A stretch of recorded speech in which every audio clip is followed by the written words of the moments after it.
Guys અત્યારે સવારના 6 વાગ્યા છે અને અમે જવા નીકળી રહ્યા છીએ. અત્યારે જો બધા ગાડી લઈને અહીંયા ઊભા જ છે. તો હવે થોડી વારમાં બધા આવી જાય એટલે નીકળીશું. તો મેં સિમ્પલ છે અત્યારે ડ્રેસ અને માથામાં બહુ અત્યારે બિકોઝ બહુ જ ગરમી છે. સવારના 6 વાગ્યાથી સ્ટીલ એટલો બફારો છે ને. તો ચલો હું આગળ બતાવતી જાઉં તમને ને આપણે નીકળીએ.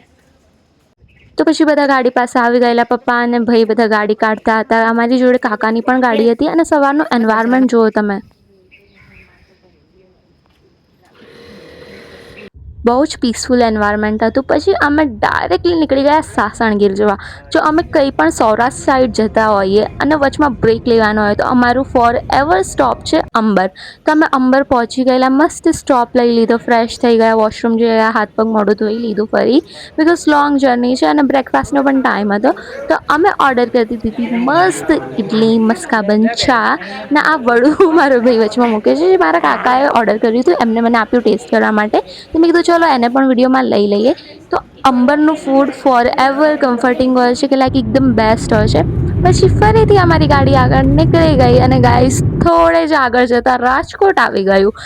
અને જેવું રાજકોટ પહોંચ્યા સી ગાઈસ ટ્રાફિક સ્ટાર્ટ. અમારો મિનિમમ 2 કલાક તો અહીંયા જ બગડ્યા હશે કે લાઈક અમારે 1 વાગે તો અમે પહોંચી જવાના હતા સાસણ, પણ અમે પહોંચ્યા તો 3 વાગે. પછી જેવા રાજકોટથી નીકળ્યા ગોંડલ હાઈવે પર, ત્યાં અમે ઊભા રહ્યા એક રેસ્ટોરન્ટ પર.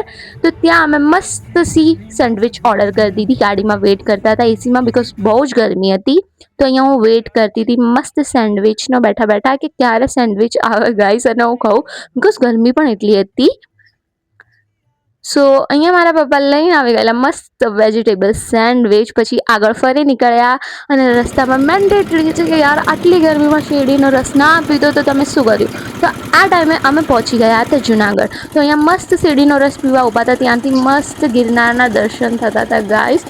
એકદમ સરસ રીતે ગિરનાર પર્વત દેખાતો હતો. તો શેરડીનો રસ પીધો અને ફટાફટ નીકળી ગયા સાસણગીર જવા માટે. બિકોઝ ત્યાં ઓલરેડી અમારું લંચ રેડી હતું રેસ્ટોરન્ટમાં. અમારો જે રેસોર્ટ રાખ્યો હતો ત્યાં એમને અમારી માટે પ્યોર કાઠિયાવાડી ડિશ રેડી કરી દીધી હતી. તો આ અમારી ગાડી એન્ટર થઈ ગઈ હતી થોડાક જંગલ એરિયામાં. એઝ યુ કેન સી કે થોડું જંગલ જેવું હતું. અને અમે પહોંચી ગયેલા ગીરમાં. મોસ્ટલી લાઈક એની આજુબાજુની બોર્ડર સાઈડ જ હતા. અને જેવા તમે ગીરમાં એન્ટર થાઓ ભાઈ, આ ગેટ જોઈને તમને ઇઝીલી ખબર પડી જાય કે તમે ક્યાં આવ્યા છો. By seeing the lions and deers, all the animals on the gate, you can easily understand કે હા ભાઈ આ તો સાસણગીર જ છે. તો અમે મસ્ત એન્ટર થયા અને આ હતો જંગલ એરિયા. તો અહીંયા આ લોકોએ લગાવેલા સ્પીડોમીટર, જ્યાં તમારી સ્પીડ ડિટેક્ટ થાય, તમારી કાર પર વોચ રાખે સીસીટીવી થ્રુ, અને તમારી સ્પીડ લિમિટની બહાર હોય તો તરત તમને દંડ આવે. અને આમાં તમારો નંબર પણ ડિટેક્ટ થઈ જાય કારનો. સો ગાઈઝ આ અમારો રેસોર્ટ છે. તો પહેલાં તો હું બતાવી દઉં તો આજુબાજુ બધી ગ્રીનરી છે.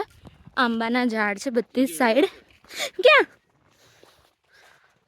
ડફોડ. તો આ છે પુલ એરિયા. તો અહીંયા મસ્ત મજાનો પુલ છે. આજુબાજુ આંબાવાડી છે. તો હું બેબી પુલમાં જ જઈશ, મોટા પુલમાં નહીં જવું કારણ કે મારી બહુ ફાટે. કેવો લાગ્યો અંશુ રેસોર્ટ? તો અમે જઈશું પુલમાં. પહેલાં અમે લંચ કરી લઈશું. લંચ હજી બાકી છે. અત્યારે 3 વાગ્યા છે. અમને રેસોર્ટ શોધતા જ આટલો ટાઈમ થઈ ગયો કારણ કે બહુ અંદર હતો રેસોર્ટ. તો અમે અત્યારે ગાડી પણ પાર્ક કરી દીધી છે ને હમણાં થોડોક તડકો ઓછો થાય, ખાઈ લઈએ, આરામ કરી લઈએ, પછી પુલમાં જઈશું. મસ્ત 2 પુલ છે. અરે ખાધા પછી રેસ્ટ કરીને પુલમાં જઈશું. એમ તો સારું છે. અને સામે હિંચકા લપસણી બધું જ છે.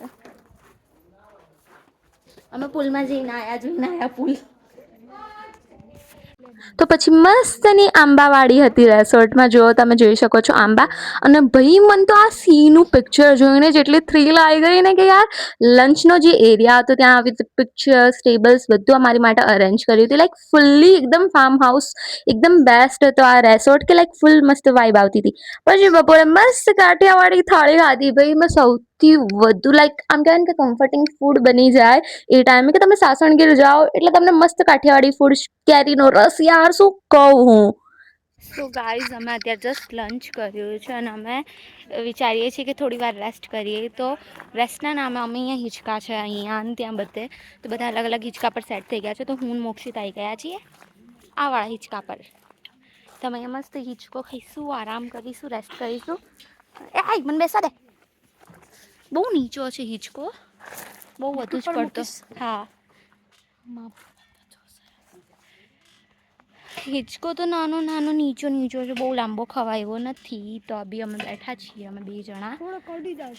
પછી હવે થોડો રેસ્ટ કરીશું. રેસ્ટ કરીને વિચારીએ છીએ પુલમાં જઈશું. બિકોઝ મેઇન પર્પઝ અમારા બધાનો છે પુલમાં જવું, પુલમાં ધમકા ખાવું. બિકોઝ અત્યારે ગરમી જેટલી છે કે પુલ સિવાય કંઈ બેસ્ટ ના લાગે.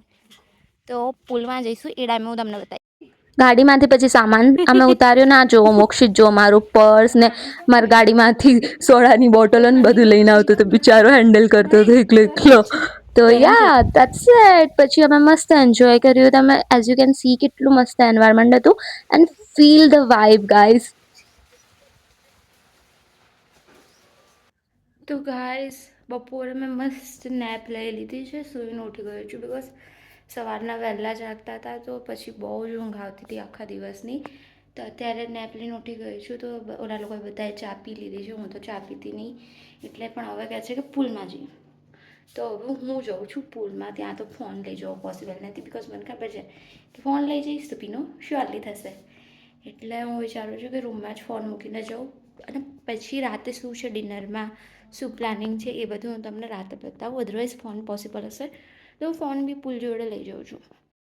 નાના કરતાં પુલ પર કેમેરો લઈને જાય પણ બહુ શૂટ નહોતું કર્યું. બિકોઝ આઈ નો મારો કેમેરો પાણીમાં હું નાખતી જ, તો મેં નહોતું કર્યું. પછી મમ્મી મસ્ત મેગી બનાવડાવી લીધી હતી ત્યાંથી રેસોર્ટ પરથી. તો અમે પુલમાંથી આવીને મસ્ત મેગી ખાધી. એકદમ કહેવાય ને ગરમ ગરમ મેગી, અને મજા આવી ગઈ ગાઈસ. શું કહું, લાઈક ઇટ્સ કમ્ફર્ટિંગ કે આટલું મસ્ત એન્વાયરમેન્ટ અને મેગી. અમે પુલમાંથી બહાર આવી ગયા છીએ ને જસ્ટ અત્યારે અમે મેગી ખાધી અને પાછળ મસ્ત એકદમ સનસેટ થઈ ગયો છે. ક્યાં સનરાઈઝ બોલું છું, મગજ ફરી ગયું. તો અહીંયા બધા બેઠા છે. પુલમાં જઈને આવ્યા એટલે વાળ થોડા પીના થઈ ગયા. મોક્ષિતને ના પકડી હતી, ના પલાળે. તો હવે હિંચકામાં બેસીએ. અને આ મારા કાકી જો બેઠા બેઠા હિંચકા ખાતા હતા. હું પણ હિંચકા ખાતી હતી. પછી આ લેડીઝ લોકોએ સ્ટાર્ટ કર્યું ફૂલ રેકેટ રમવાનું. એની પહેલા હું અને અંશુ મસ્ત ફૂલ રેકેટ રમતા હતા. પછી મમ્મી અને કાકીએ કીધું કે અમે કેમ બાકી રહીએ, અમે પણ ફૂલ રેકેટ રમીશું. બટ યાર ગાઈસ શું કોમેડી થતી હતી. લાઈક ફૂલ ફેમિલી જોડે જવાનું કોમેડી ના થાય એવું થોડી પોસિબલ છે.